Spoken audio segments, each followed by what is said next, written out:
Hey, happy Sunday, everyone. Glenn Kellaway from the basement. We're just going to have a nice, relaxing, beautiful Sunday today. Talk records. Want to talk about some of the records I bought recently. A couple things I picked up yesterday. One might be it's a guilty pleasure holy grail that I couldn't believe I found. And then I just want to talk about a few of the other things I've been listening to and stuff I picked up. First of all, I showed this the other day that I picked up the record store day release of Rikur live at the Main Point 1972. Man, this sounds good, really good. The performances are great, just Rye and acoustic guitar. The only thing you have to get used to is that wide stereo separation, almost like on the early stereo Beatle records where, the guitars are in one and the vocals are in another. It's exactly what it's like. The Rye's guitar is in the one channel and his vocals in the other, but both sound so clear and everything, and he's such a great guitar player, and just really, really happy with that album. Next, yesterday, my nephew Jack is visiting. We hit Zap Records on Friday where I got that. Yesterday we went into Belleville, Ontario, and I found a couple of things. I found something at the store called Chumley's, which sells a few records and some used CDs and stuff like that. As soon as I walked in, I couldn't believe it. There's an album that came out in I think the 70s or 80s. Damn, I should have looked. I'm not even sure. What if it says on the sleeve before 1978. There was a big hit on this album, a cover of a Bruce Springsteen song. And I had never heard Bruce sing it before I heard these artists sing it. And it was the Pointer Sisters singing Fire. Driving in my car. Doo, doo, doo. Love that song. And it wasn't until Bruce put out the live 75 to 85 box set that I heard his version of it. And anyway, love that song. And I bought the album, and the album was like a really good record. They covered the coolest songs and did a great job on all of them, and great instrumentation, great guitar.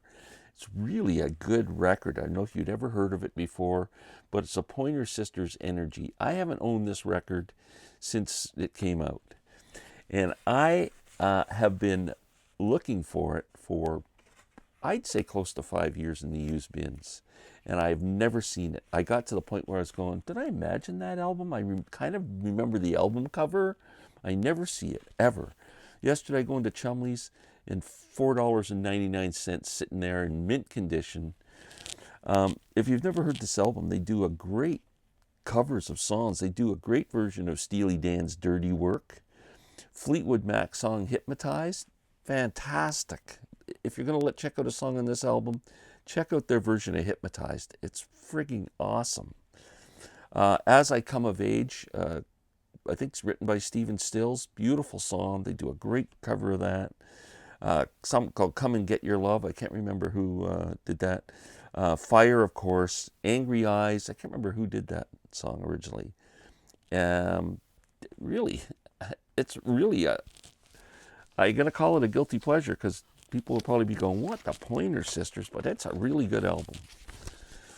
I'd love it if anybody else is familiar with it. We ran into Value Village, the thrift shop in town, and I found a Bluegrass Treasure for $2.99. I was shocked I found this. I never see anything like this there. For those of you who love bluegrass will be more than familiar with this. One of the greatest live albums ever from any genre is Flatten Scruggs at Carnegie Hall. This is the complete concert. I don't own this on CD. I have a vinyl edition, which sounds amazing. But this is a legendary performance. The band sounds fantastic. I can't believe I got this for $3. Like, that might not be all your cup of tea, but trust me, I was freaking thrilled. That's like two kind of mini grails I found. Next, let's talk about a disappointment. Bit of a disappointment. I was really excited to get this Almond Brothers Eat a Peach album the other day, and I showed it, and it's got all the beautiful vinyl, limited edition. Never heard of this label before. It's called the Vinyl Lovers Lilith Records. It says Universal Music on it. I was trying to research it. A friend of mine emailed me and said he thinks it a German label. Does that make sense? Anyway, $60 I paid for this because I wanted a really nice copy, Eat a Peach. A little disappointed that I went for the bells and whistles rather than just getting a regular version of this album. I should have waited. It just sounds okay. I just expect this album to sound better. I'm disappointed I bought it. $60, but I'll keep it. It's kind of a cool thing, and I'll play it until I find something else. But yeah, not that if you see this in your travels, it's pretty, but that's too bad. What are you gonna do?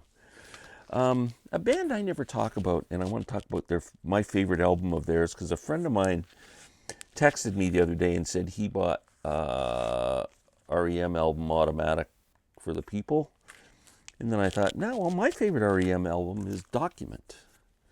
Now, this is another album where I'm not real happy with this pressing. I don't think it sounds as good as it should. I got it on CD. I remember having the album when it first came out, and I thought it sounded really good. This album is okay again, but there's got to be a better quality vinyl than this.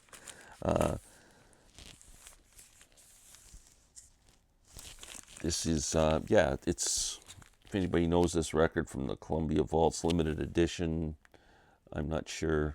I wonder if it says when this edition came out, but I'd stay away from it if you're looking for a good... unfortunately, I don't know other than that, but I love this album. Anyway, regardless, I do have it on CD, but we got Finest Work Song. This one goes out to the one I love. It's the End of the World as I Know It. Some great REM songs on here. What a great band. That's another one. Next, my buddy Dennis in Ottawa sent me a bunch of CDs. I'm getting through the one. Rick sent me a bunch of CDs, and Dennis, and I'm overwhelmed.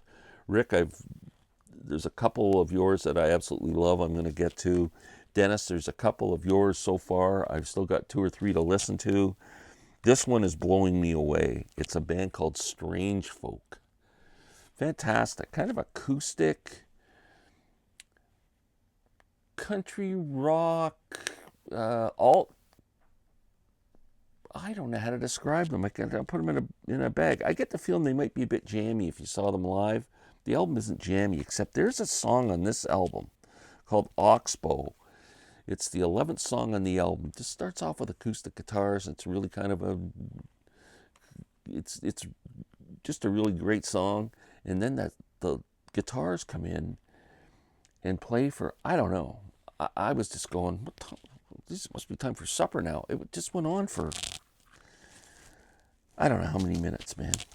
It was freaking awesome. Strange Folk. Give this a listen. There's a song called Oxbow. Fantastic stuff. There's the lineup of the band. I don't know where the hell Dennis came up with this. All the lyrics to the songs are in here. I wish it told me how long those songs were. Man, that's just killer. But I am listening to this album a lot. I think it's really good. I wish I knew more about this band, but they are fantastic. 10 out of 10 album of a band I'd never heard of before. Really digging that. Last but not least, Wishbone Ash. I just started listening to these guys because, again, Dennis sent me that Best of Wishbone Ash, and I picked up a couple of live albums. And the one I've been listening to most, because I put it on a memory stick and threw it in the car, so I've had more of an opportunity to listen to it, is this live album, Live in Chicago. Man, it's good. Those guitar players, the 2 of them are amazing. from what I understand, the history of the band, they were looking for a guitarist, and they put an ad in or whatever, and all these guitarists showed up to audition for the band. And these two dudes who are in the band, they both were so amazing, they decided to keep them both. And wow, I mean, just super, super, super guitar players. All the songs are solid. I also have this album, which I'm kind of getting through. I've only listened to the first album so far, which I loved.